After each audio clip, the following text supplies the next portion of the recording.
হঠাৎ হাসপাতালে ভর্তি কাঞ্চনের কচি বউ শ্রীময়ী। বিয়ের 2 মাস কাটতে না কাটতেই ছুটতে হলো হাসপাতালে। কাঞ্চনের মুখে একগাল হাসি। তড়িঘড়ি হাসপাতালে কাঞ্চনের হাঁটুর বয়সী বউ শ্রীময়ী। ঠিক কি হয়েছে শ্রীময়ীর? কেমন আছেন কাঞ্চন ঘরণী?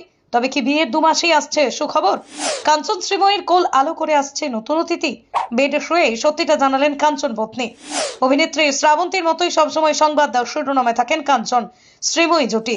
কচি বউ শ্রীময়ীকে বিয়ের পর থেকে নেটিজেনদের আলোচনার কেন্দ্রবিন্দু হয়ে ওঠেন কাঞ্চন। সবে 2 মাস বিয়ে হয়েছে তাদের। বেশ ধুমধামের সাথেই হয়েছিল তাদের বিয়ে।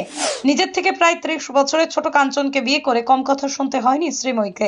বিয়ের 2 মাস যেতে না যেতেই হঠাৎ হাসপাতালে ভর্তি কাঞ্চনের কচু বউ শ্রীময়ী। খবর শুনে কৌতূহলের শেষ নেই নেটিজেন মহলে। ভেসে আসছে একের পর এক প্রশ্ন।